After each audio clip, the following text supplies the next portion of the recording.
Hello everyone, and welcome to the Movie Fanatics. My name is Brannick.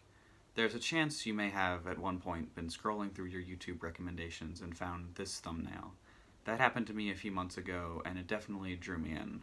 I did some research about it and realized what exactly this video was. This is Everywhere at the End of Time, a 6.5-hour album by Leland Kirby, who has been making music under the name The Caretaker. The album remained as a small thought in the back of my mind for a while, but I never actually sat down and listened to it. It was pretty long, and knowing what it was, I never found myself in the mood to go through it. Recently, I listened to all 6.5 hours of it, and it was one of the most harrowing experiences I've ever had. See, Everywhere at the End of Time is about dementia, a truly horrifying condition. The album puts you inside the mind of a patient who's struggling with it. The album is split up into 6 parts labeled stages 1 through 6, and they're meant to represent the stages of dementia. It samples ballroom music from the 1920s through 40s. The music gets more distorted and unclear as the patient begins to forget more and more. I'm going to be spoiling the album and its ending in this video. It's really something you should listen to for yourself, preferably all in one sitting. Proceed with caution, however. It's not at all easy to listen to, and I found it quite disturbing, though I still recommend you check it out.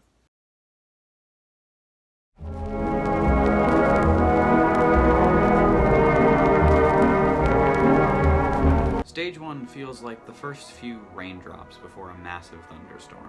The first song is called It's Just a Burning Memory. It was the only one I was familiar with going in because I had listened to it after learning what the album was. The song is a slowed down version of the first 40 or so seconds of Heartaches by Al Bowley.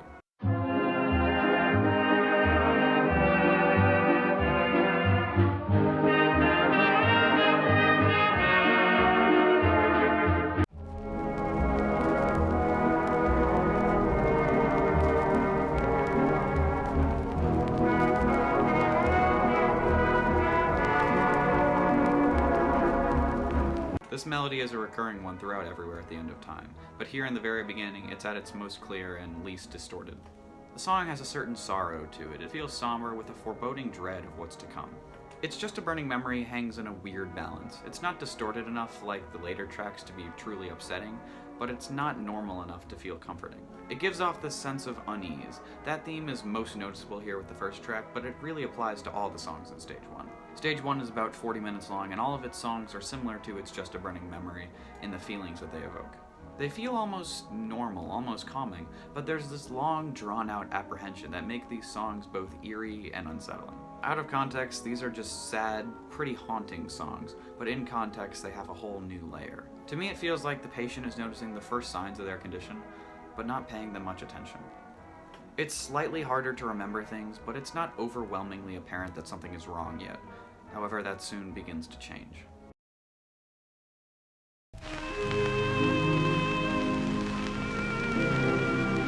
Stage 2 is when it becomes very apparent that something is wrong.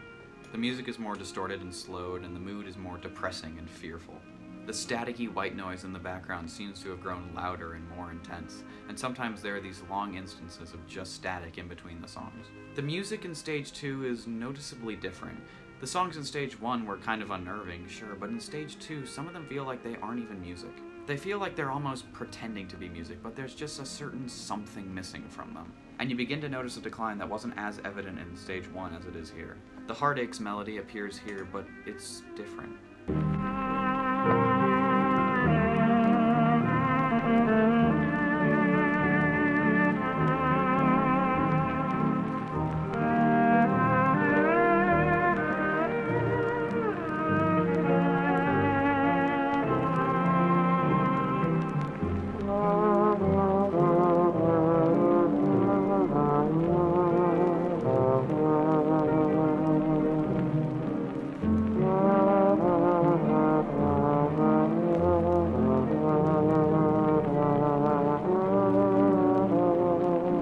Notes are longer and drawn out, and to me it feels like the music is in pain. It sounds like it's dying.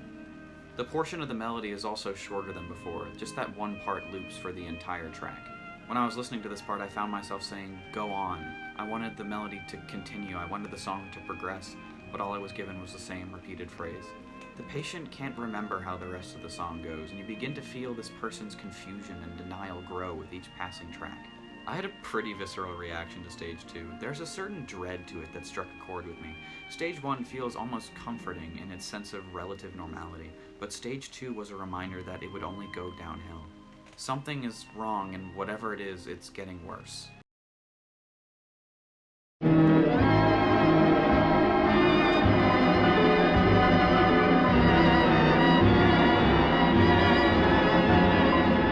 Stage 3 is unrelenting. The music is warped, distorted, manipulated, and has a maddening quality. The patient is losing their grip on so many memories. The songs are aggressive, almost violent, which I attribute to the patient becoming confused and angry because of what's happening to them. You can feel this sense of panic throughout this stage. With the exception of Heartaches, I wasn't familiar with any of the melodies used in Everywhere at the End of Time. And one thing that was very effective about this album for me was its ability to make me question whether or not what I was hearing was familiar. Particularly in Stage 3, there were multiple instances where I found myself wondering whether the song I was hearing had appeared earlier or not. I was never sure. A lot of them had made prior appearances, but it was like I, the listener, was forgetting memories alongside the patient. Heartache shows up a few times in the stage, and it's distorted to a point where it's almost unrecognizable.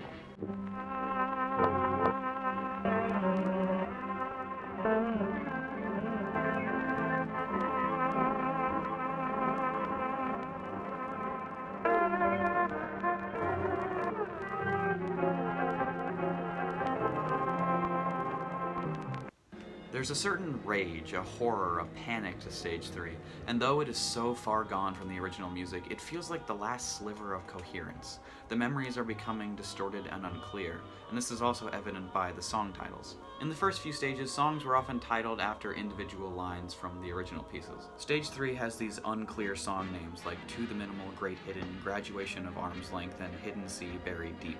Everything is becoming harder and harder to remember and make sense out of.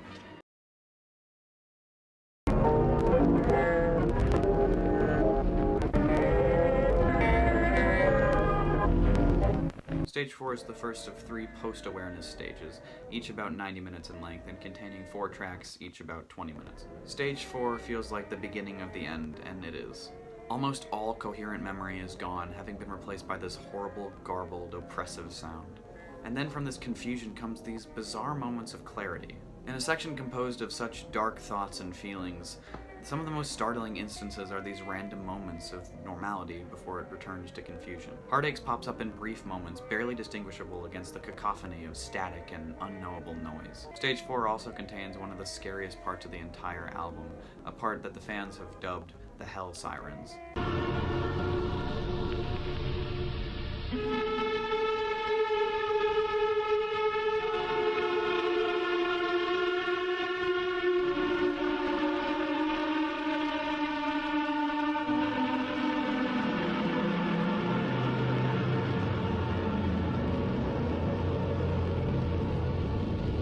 This part certainly stands out, and listeners have speculated as to what the sirens mean.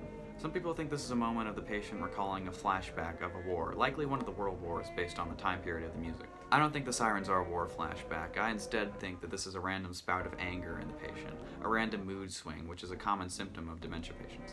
I haven't directly mentioned any of the album covers yet, but I'd like to draw attention to Stage 4's album cover. It's a painting of a person, but without any detail. There isn't a face, just a vague shape. It's like the patient is trying to remember the face of a loved one to no avail. Stage 4 is one of, if not the most horrifying stage in Everywhere at the End of Time. It's one thing to listen to music becoming gradually more distorted and unclear, eventually giving way to nothingness, but it's a completely different thing entirely to imagine it happening to your mind. That gradual deterioration is deeply disturbing. In Stage 4, I considered giving up and turning off the music, but I had come so far and I had to see it through to the end. Still, I kept telling myself that it couldn't get any worse, but I knew that wasn't true.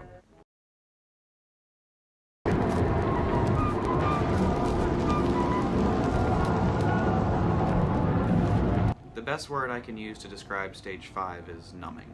Stage 1 gave off a feeling of apprehension, Stage 2 was full of dread, Stage 3 induced panic, and Stage 4 was filled with confusion and horror. Stage 5, though, is numbing. Stage 5 comes at a point where the listener is desensitized to what they're hearing.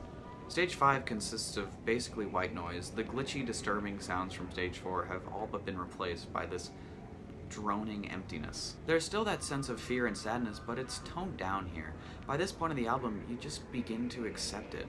And there's a vague solace that comes from the indistinguishable noise you're hearing. Heartaches appears in all 6 stages, but in Stage 5, I couldn't make it out. Even after later looking it up to see where it was, I still can't make it out. I believe it's there, but the tune is so far gone that it hardly even exists. The album cover for this stage features something indiscernible.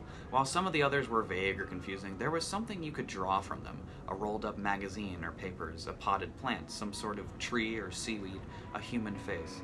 But whatever this painting depicts is a mystery. The patient cannot recognize what they're seeing. This stage was hard to listen to, but it wasn't hard to listen to for quite the same reasons as its predecessors. There's no hope in Stage 5.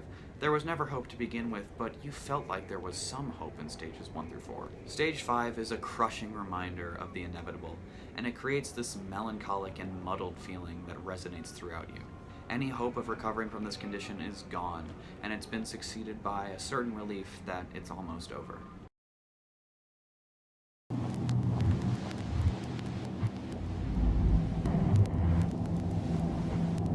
Stage 6 is nothingness. There's no music left. There's the very occasional bunch of scattered notes, but they're few and far between. The 4 tracks of Stage 6 sound very similar. The droning white noise is even more intense here than it was in Stage 5 due to its extreme quiet. The battle is lost, and it was lost from the very beginning. There's no memory left. Heartaches is still here somewhere, but I can't make it out. You find yourself yearning for the music from Stage 1 just a few short hours ago, but it's no use. There's nothing left but nothing. But then...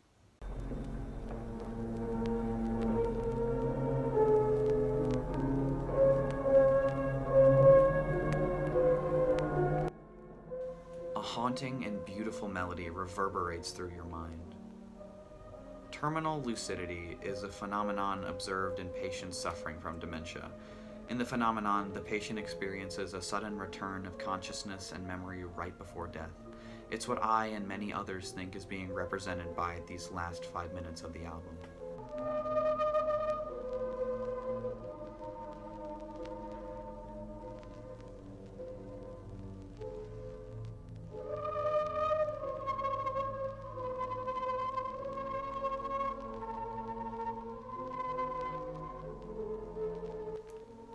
There's a certain relief that comes with the end of the album.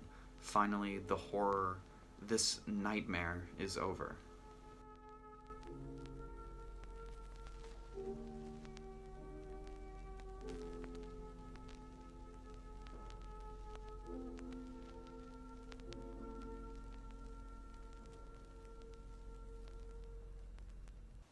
The last thing Everywhere at the End of Time leaves you with is silence. The patient passes on. Their place in the world has faded away.